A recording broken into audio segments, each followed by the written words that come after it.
Let's give a clap of praise to the Lord.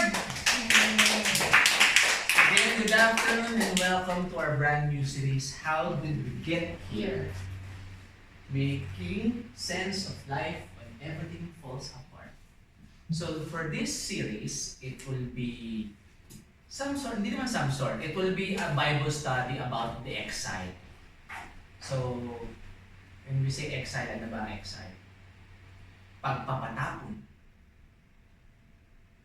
Sa history natin, sino nakilala niyo ng na-exile na tao? Ninoy Aquino. Yes, tama. Na-exile siya. Jose Rizal, na-exile sa Dapitan. But today we're going to talk about how are the Jews, the Israelites, were exiled nung panahon nila, and how it relates to our daily life, to our reality today. Amen? So for our talk title will be The Waiting Room. Saan ba may waiting room? Sa ospital. Actually, true. True. Hindi, sa hospital naman talaga eh. Sa hospital naman talaga. What if I say, paano kung sabihin ko sa inyo ngayon, lahat tayo, nasa kanya-kanya nating waiting room. May mga kanya-kanya tayong hinihintay. May mga kanya-kanya tayong, ano ba ang tamang term? Dinadalangin, na mabuo, na mangyari, na matapos, na masagot, tama? Mahanap ang sagot. But we're going to tackle it this following weeks. Paano ba talaga natin maiibsan yung hirap na nararamdaman natin while we are on our exile. Amen? Let's pray our prayer of abundance. In the name of the Father, the Son, the Holy Spirit. Amen. Today, I receive all of God's love for me. Today, I open myself to the unbounded, limitless, overflowing abundance of God's universe. Today, I open myself to God's blessings, healing, and miracles. Today, I open myself to God's word so that I become more like Jesus every day. Today, I proclaim that I am God's beloved. I am God's servant. I am God's powerful champion. And because I am blessing the world. In Jesus' name, Amen.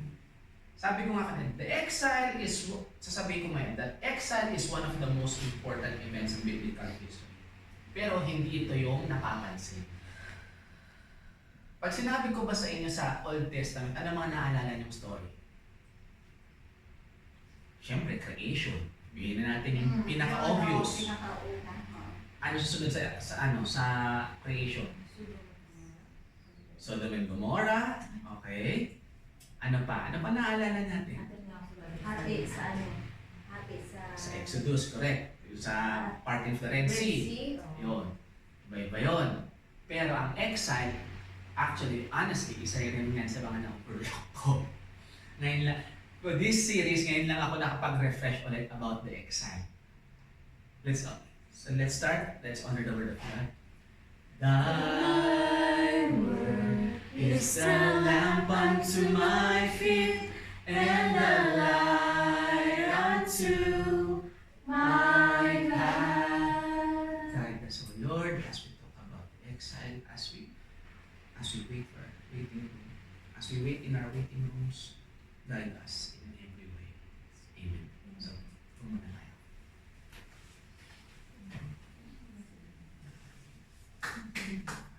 Ayun. Sabi nga, di ba tinanong ko kayo ano yung mga naalala nyo mga stories sa Old Testament? Pag sinabi ko ba yung pangalan na Nebuchadnezzar, familiar sa inyo? Nabasa ko siya. Hindi ko malala. Pag-uusapan natin si Nebuchadnezzar mamaya.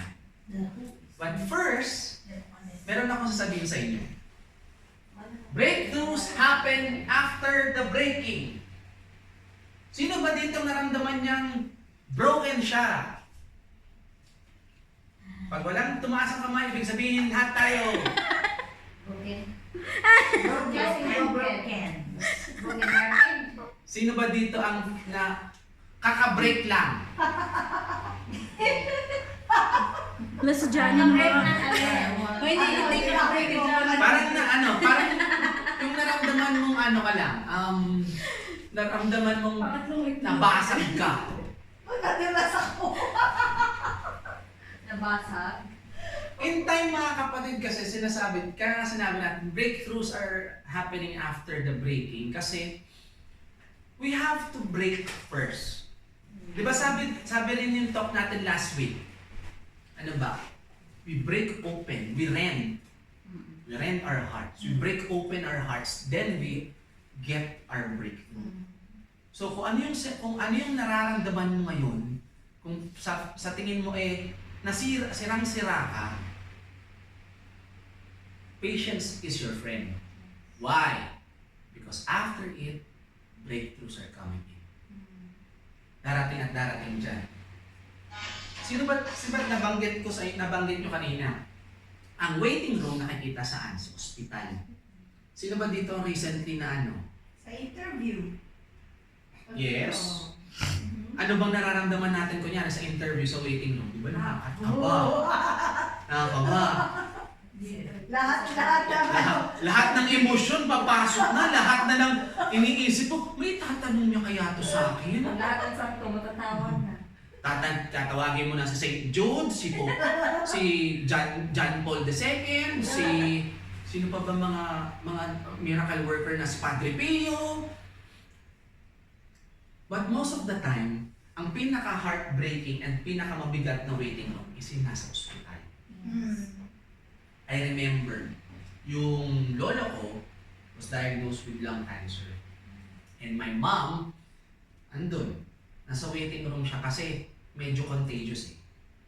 Konting ubo lang, may lumalagid na virus eh. So, nandun lang sila sa labas. Ang nanay ko, alam niyo, pag yan ganyan upo, tas nag-iisip-isip, wala siyang ginagawa. Nung bata ko, hindi ko maintindihan, bakit? Bakit tayo naghihintay? Bakit natin kailangan maghintay? Ano bang hinihintay natin? Tanungin ko kayo sa isa't isa. Isa't isa ba? I'll ask you one by one. Ano bang hinihintay natin? Ano bang hinihintay natin as a person? Individually. Ang magandang balita sa... Marami tayong hinihintay na magandang balita eh. Pero, usually, when we go to our waiting room, kunyari sa ganito, makakasagap ka ba ng good news niyan? Usually, pag nasa waiting room ka ng Lahat talaga ng emosyon. nandyan din. Oo. Anong test result? Anong nakita sa dugo? Ano na nangyayari sa loob? Personal experience ko sa waiting room, nakatayo ako. Pumunta ako ng ospital mag-isa para sa appendectomy ko. At 2 oras ako nakatayo. Hindi pa nila mabigyan-bigyan ng kwarto. Alam mo yung tipong, andito yung maleta ko, ganyan lang. Pag upo ko kasi masakit. Nakatayo lang, 2 oras. Nakalakad na ako ng 7-Eleven, nakabili na ako ng merienda, ganun pa rin. Wala pa rin binibigay na kwarto. Mag-isa ka na.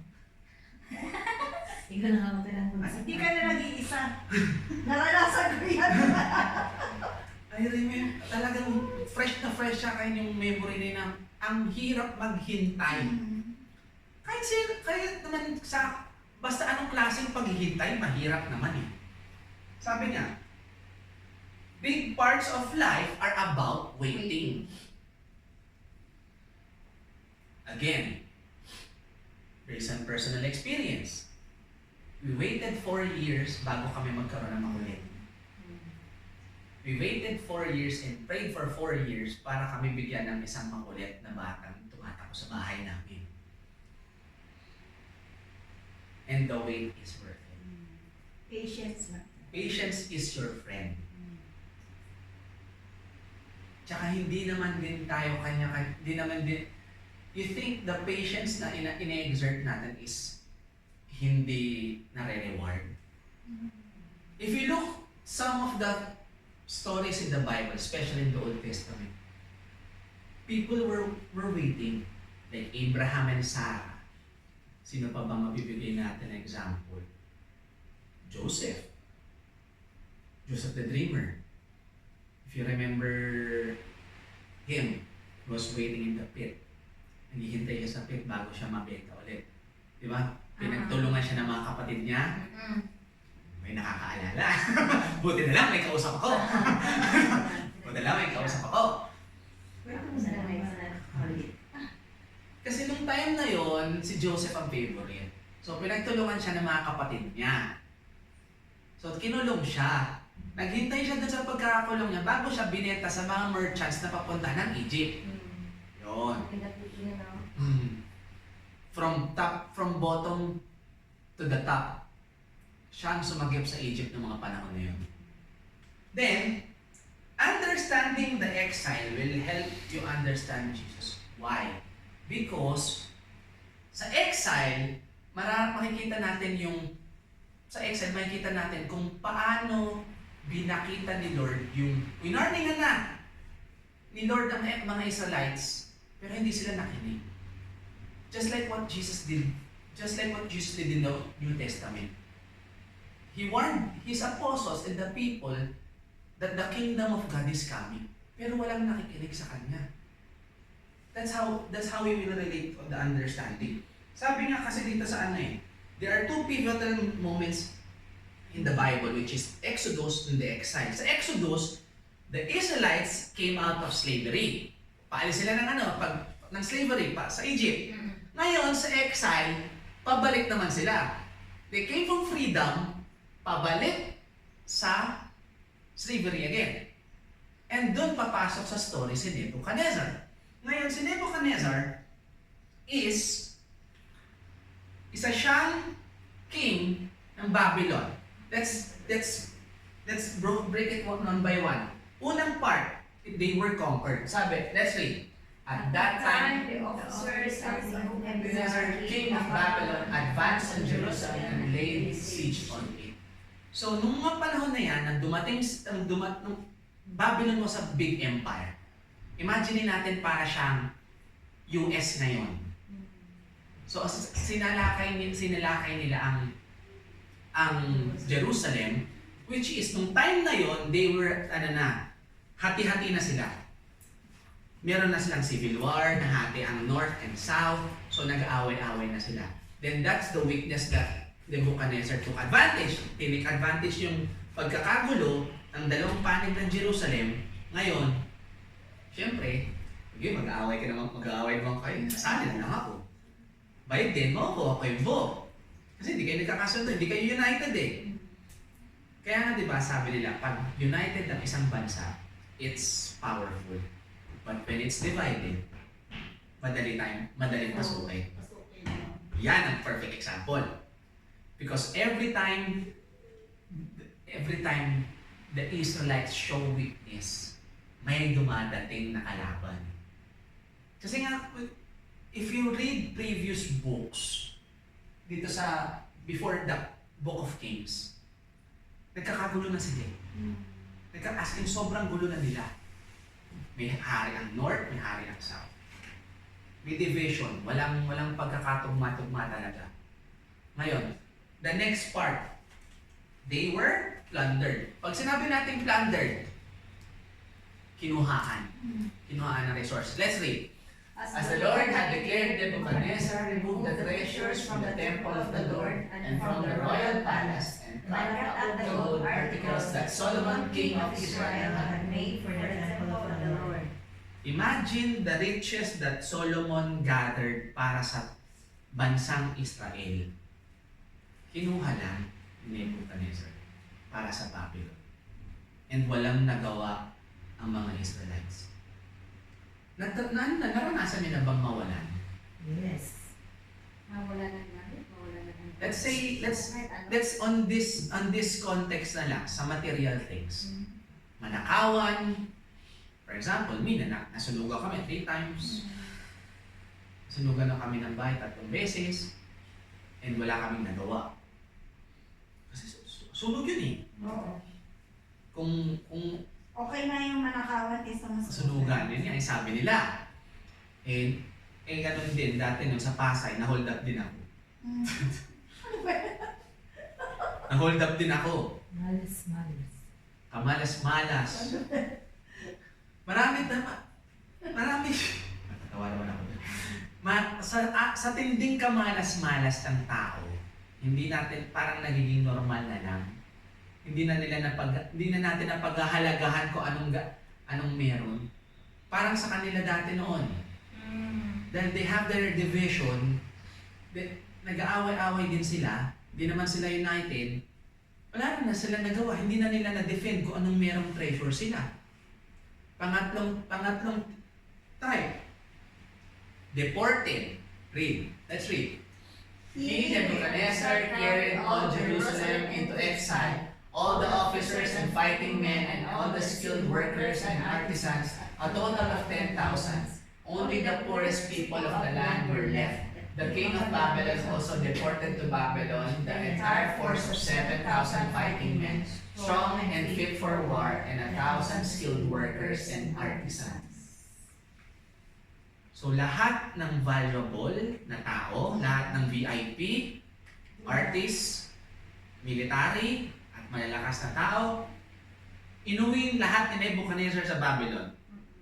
Parang yung nung time na we were conquered in our history, ang Japan, nung Japan, kwento ng lola ko, kapag nakita kang may talent, hindi ka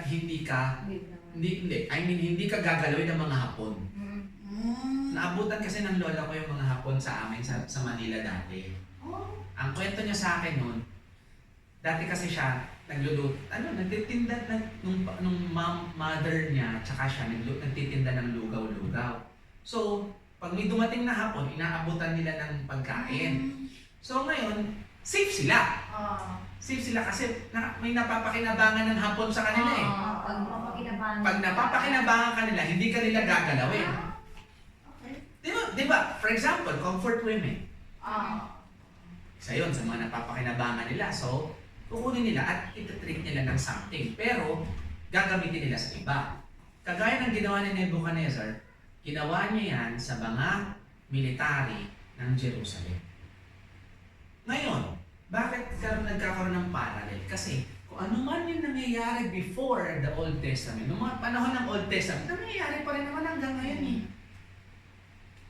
Ang nagbago lang, surrounding, mga bansa, mga leader, pero yung ugali na at kultura ng tao, nandun pa din.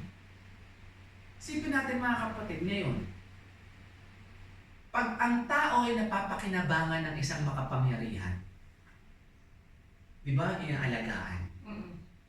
O minsan, sakit ka na lang magtrabaho. May mga ganyan eh, sa probinsya pa lang, ewan ko ba, ewan ko lang kung totoo to kasi meron akong narinig na chismis na ang mga basketball player ng Pampanga is kontrolado ng isang pamilya sa Pampanga. Sila ang nagdidikta ng mga kung saan pa pupunta ang team sa PBA, kung saan kontrolado daw. Kasi kumikita din yung certain family na yun. Ewan ko kung totoo yun. Parang broker. Tama, parang ganun. Sports broker. Oo, parang ganun. Kaya daw sila, kung kilala niyo sila Arvin Santos, sila yung mga Kapampangan players, hindi daw yung nakakagalaw kagad dahil lang doon sa certain family na yun. And, ayun, na-chismis din sa akin ng kapwa ng Kapampangan na feaster dati. Sabi ko, ay, totoo pala yun. Kala ko bali-balita lang. Yung pala, within Pampanga, totoo pala yun. So, ang sabi ngayon, bakit ko siya na-relate? Kasi, kahit na anong gawin mo, minsan kapag hindi handa or hindi ano bang tamang term? Na-defend ang isang bagay, may kukuha na lang siya. Kagaya ng title natin, waiting room. Pag wala kang control, wala kang ang tawag doon, hindi mo makokontrol yung mga sitwasyon, hindi mo nakokontrol yung mga pangyayari, anong ginagawa mo lang? Kagaya ng ginagawa nila, nakaupo, naghihintay. Nakatingin sa kawalan. Nagde-daydream. Minsan sa kaka-daydream, tumutungo na. Nakatunga nga. Wala naman ang Blessed Sacrament sa harapan, pero may nagbabaw. Nakatunga nga na. Nakatunga nga na gano'n. Minsan pagpikit, nakanganga pa. Diba? Diba, ganun tayo, diba? Aminin, ganyan, diba? Paghihintay ng bus, ng tren, paghihintay ng basta anything that involves waiting, minsan umaabot sa pangnganga. Di ba? Marami totoo naman, di ba? Wala naman energy. Kakahintay, kakaisip na drain. Wala na. But, Nanghihina na. ito ang sasabihin ko sa inyo with the waiting. God is in your waiting room. Yes. Emphasis, bigyan ko ng emphasis kaya naka-double line yan. In In. your waiting room. Kung nasa waiting room ka, siguro naman all of us are in our own waiting rooms. Kasama natin ang Diyos. So, Okay. kung magjo-joke ako, sasabihin ko na, kaya pala tayo nagbabaw habang naghihintay. Kasama pala natin ang Diyos. Yung pala yun. But, in all joke aside, seriousness, habang naghihintay ka for what's coming to you, God is in your waiting. God is together with you while you wait. Minsan kasi sa paghihintay natin, akala natin nag-iisa tayo. Diba? Ilang beses kong inulit-ulit, we were never alone. Hindi tayo nag-iisa. Kung may mga bakante ba ng upuan dyan, God is there. God is there. God is there with us. God is here with us. Amen. While we're waiting for something to happen, God is with us. Kaya next time may nakita kang kasama naghihintay at nagbabaw na, palakpakan mo, nagbibigay puri siya sa Diyos. Dahil kasama niya ang Diyos. Meaning, kaya sila tumatawa, nakaka-relate sila. Pero sa paghihintay nila, nagbabaw din sila. Eto, let's read this. As the Lord declared Nebuchadnezzar, remove the treasures. From the temple of the Lord. So, in this part of the story, ang Diyos nagbigay na ng warning. Anong ginawa ng mga Israelites? Wala. Hinayaan lang nila. If God gave you a warning today, I mean, let's be realistic ha. Pag nagbigay ba si Lord ng warning sa'yo, napapansin mo? Hindi, minsan. Minsan lang mapansin. Marami ka, marami. singiti na hindi mo mapapansin. Sabihin, sabihin natin 90-10. 10% papansin mo, 90 hindi. Mostly ganun, di ba? Minsan, yung time na napapansin natin is kung kailan lang tayo nagiging conscious na. Pag alam natin, may pinpapawisan ako, may mga tumatagak ng pawis, naghahanap, kumbaga, ikaw na mismo naghahanap ng sign. But, in your normal day's work, hindi mo siya napapansin. Kahit sabihin sa'yo, uy, konti na lang yan, maghintay ka pa isang linggo, sweldo mo na. Dahan-dahan sa paggastos mo na.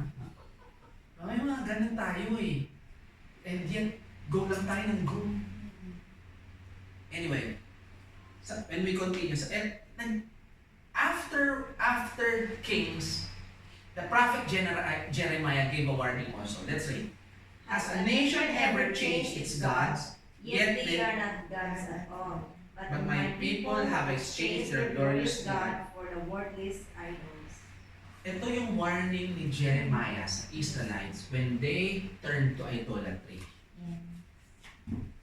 Ito yung mga nag-iiba na yung ibang Diyos-Diyosa na yung mga pinag-aanuhan nila.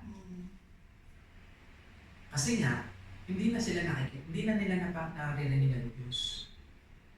Tayo ba? Sabi nyo nga, 90-10, nag-agree kayo sa akin. Anong klaseng Diyos-Diyosa ang napapansin natin sa araw-araw? Pera. Pera talaga, oo. Numero uno yun. Oo. Di ba nga, kaya nga may gamitin ng, Sera. I love you. di ba? Kaya nga nga ganun tayo kasabihan kasi doon tayo minsan nagpo-focus na. Oo. Hindi natin nabibigyan ng focus kung sino man yung nagbibigay ng lakas sa'yo para matanggap mo yung pera. And again, mga kapatid, another reminder, hiram lang po yan. Hiram lang po sa atin. Kung anong meron po tayo, ito po'y hiram lamang. Hindi po yan na permanente. Hindi po natin yan madadala sa kabilang buhay. Let's continue. Nag-warn na naman si Isaiah. Anong warning ng Isaiah? Woe to those who make unjust laws, to those who issue oppressive decrees, to deprive the poor of their rights and withhold justice from the oppressed of my people, making widows their prey and robbing the fatherless. What will you do on the day of reckoning when disaster comes from afar? To whom will you run for help when you leave your riches? See? Even Prophet Isaiah, na-foresee niya yan, we're getting attached to earthly idols. Pero pag nandyan, kumbaga pag nagkabarilan na, wala na, hindi ka naman maano eh. Hindi ka maliligtas. Hindi ka maliligtas kung anong pinangahawakan mo eh. Kanino ka tatakbo? Panginoon. Sa isang Panginoon pa rin, sa isang Panginoon pa rin. Pero sa buhay natin mga kapatid, tayo ay malilimutin. Tayo ay nadidistract. Ng kung ano man ang hawak natin sa mga kamay natin. Tao lang. Yun yan, sasabihin, papunta na ako doon natin maring tao lang. Yun ang lagi natin sinasabi. Kaya ginawang na lang yan. Hindi na siya hindi na siya kasabihan. Tama yung term na ginamit ni John. Naging excuse na lang siya. Kasi sa buhay natin, marami talaga tayong pinagkakabalahan. Cellphone, pera. Yung may mga ako ng cellphone, biglang gano'n. Diba si mga ulo, sabay pa silang tatlo eh. Nagulat din ako eh. Nagulat ko, nagsabay-sabay sila eh. Alipin ang cellphone. Alipin ang cellphone. Ang kulit yung tatlo, nagsabay-sabay pa kayo. Pero alam nyo pero tanongin ko kayo mga kapatid, isang question na. If, let's say, bawiin ni Lord lahat ng earthly possessions mo, anong gagawin mo? Will you ask for mercy? Or will you surrender? Basta buhay ka lang. Paano pag sinabi ni Lord, pati damit na sinusuot mo, kukunin ko? Go. Okay lang. Basta ano. Basta si Lord na. Basta ako na niya din yung hiya ko. Kaso yun na yung na-embed na sa atin ng hiya ng unang panahon eh. Kasi dati wala naman sanang ganyan, no? Hindi lang sana kumain si Adan at si Iba na. Gibaso. Wala sana tayong labahin.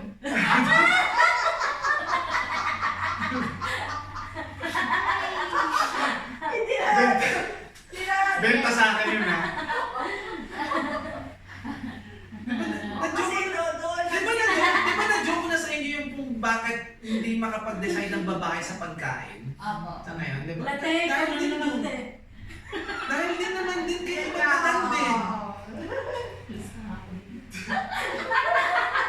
Benta sa akin yun. Wala na tayong labahin. Pero hindi. Doon Sabi, kasi nagpapisa yung hiya eh. lahat naman ng ugali natin may pinanggalingan. Pero kung ang iisipin natin is, ako ba ay sasaluhin ng Diyos pag nangyari yung panahon na yun? Anong Yes. gagawin ko? Babalik ba ako sa Diyos ng buo? Or meron akong pagbabalik na may pag-atubili? Natatakot siguro. Kasi alam mo ginawa mo. Nagigilty. Guilty. Kasi di mo alam na ano eh. Kasalanan ka din. Alam mong sa sarili mo makasalanan ka. Pero sabihin ko they say, when you feel that way, and you know you're a sinner, it's pride. It's Pride. right. Na hindi ako makakapunta dyan kasi makasalanan ako. No. It's pride. At parang yung at least, alam mo sa sarili. Alam mo sa sarili mo na Diyos lang ang makakapagpalinis sa akin. Bakit ka pa lalayo? Bakit ka pa tataliko? Tama. Oo nga. It's pride, mga kapatid. Kaya yung mga sinasabi na masusunog lang, yung mga pag in-invite mo kunyari sa Yan yan. feast, diba? Yung mga in-invite mo, ay buhatid ako dyan, baka masunog ako. Yung mga linyahang ganun, it's pride. Pero siguro naman ano na nila, parang joke na. Kung talagang Minsan kasi tayo yung mga siniseryoso talaga. yung mga kunyari yung kaklase ko, in-invite ko magsimba. So sabihin sa akin, pero masusunod tayo dyan. May mga ganong hirit na hindi naman din maganda. And later, I mean, today years old ko lang din nalaman na pride pala yun. Na it's not being humble na I'm not worthy in eklabo. Pero yung hiya, nakuha na matagal ko na ano yun na pride. Hiya kasi sabi daw nangailangan ka na kasi hindi ka talaga nakapagsabi kasi nahihiya ka. Nangailangan ka na siguro, hindi ka makapagsabi kasi nahihiya ka. Pride na yun, nasa sa harap na yun na yung tulong. Kumbaga, isusubo mo na lang, ayaw mo pa. Mag-confession na tayo. It's about pride. Sabi nga, the exile wasn't arbitrary punishment. It was God handing them over in their own folly. Ibig sabihin, it's their own consequence. Yung consequence nila yan. Kumbaga, hindi nila alam na doon talaga sila papunta. Pero may sasabihin ako sa inyo. God doesn't want us to continue in sin. Kung maghihintay ka ng maayos. If you want to wait for something, you wait wholeheartedly, with patience and surrender. Sabi nga, di ba, let go. Again, sasabihin ko itong kasabi na, let go and let God. Pero kasi, Let Him take over. Kasi hindi natin alam na ganito pala yun eh. Hindi natin alam yung mangyayari, wala na sa control natin. Ngayon, kung ano man ang nararamdaman mo, kung ano man temptasyon ang lumalapit sa iyo, hindi na nadadirate, hindi yan nawawala sa plano ni Lord.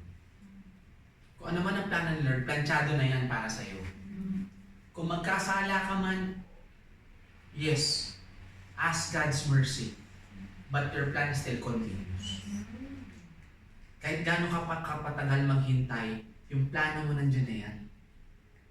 If I remember correctly, di ba, na-talk ko rin before na, if you ask for 1 million, hindi mo alam, binibigay na sa'yo ni Lord paunti-unti. Pag tinignan mo back statement mo, pag tinotal mo lahat, 1 million. May ganun pa kaya eh. Hindi isa yung ibabagsak sa isang buo. Kasi nakaplano na yun ni Lord. Okay, day 1, sa'yo na to. Sa day 2, sa ganyan. Kaya nga, ito, i-share ko lang yung sinabi sa akin ng isang kapatid natin dito. We cannot always ask God will provide. Not every day. Ang sabi niya sa akin, jokingly, sabi niya sa akin, paano kung busy si Lord sa iba? Hindi lagi sa'yo magpo-provide si Lord para sa'yo. Then you have to wait for your turn.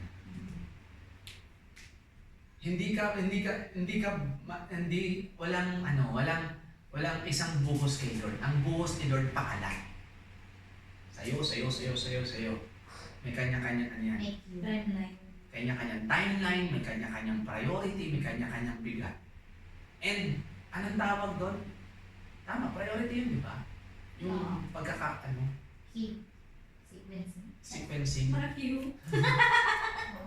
Kaya lang pagdating na... Nakalain Ha? Nakaline up. Naka-line up na yun. Kumbaga, may bad. May ka... May bad. Diba tama? Hindi mo man maramdaman ngayon, isipin mo na lang ang binibigay ni Lord the blessing, yung kaibigan mo. Maghintay ka lang. Pwede. Maghintay ka lang. Perfect timing yan. Perfect timing. Isaiah, Pinaka-common, perfect time. perfect timing. It's always perfect timing. Tayo tayo. Ang bilis lang ng brother.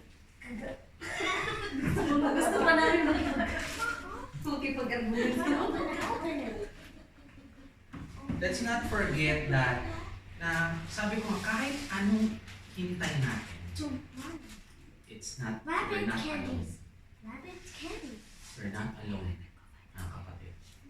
We're always gonna be blessed. We're always gonna be with arm's reach ng Diyos. So whatever thing na hinihintay mo, darating yan. Kung konting pakonsuelo nga, ito na lang siguro pakonsuelo ko na lang para maibsan yung paghihintay natin. Isipin mo na lang, yung binibigyan ni Lord ngayon is yung kapwa mong minamahal mo. Na mas kailangan. Na mas kailangan. Siya man ngayon, baka bukas ikaw. Basta tandaan natin, when we wait, the plan is still there. Kahit ano man mangyari sa atin, ang plano ni Lord, planchado na. Ang script ng buhay mo, tapos na. Hinihintay mo na lang mag-next episode. Because our life is like a TV series. We're cut in seasons, and seasons cut in episodes. So sa episode ng buhay mo ngayon, may natanggap ka ba? Be thankful. Before mag-end credits, be thankful. Kung hindi mo man natanggap, be thankful again because ang nakareceive ng blessing na yun is yung minamahal. Amen? Amen. Let's bow our heads. Close our eyes. Lord, as we wait for your hand of mercy, we are here for you. We are here to give our hearts to you. With your love, with your utmost love, we are here because of you. We stand here before you. We offer you everything, O Lord, that we're just giving it back to you again. Lord, kahit naghihintay kami kahit gaano pa katagal, alam namin kasama namin kayo. Alam namin na nandyan ka, kasama namin naghihintay.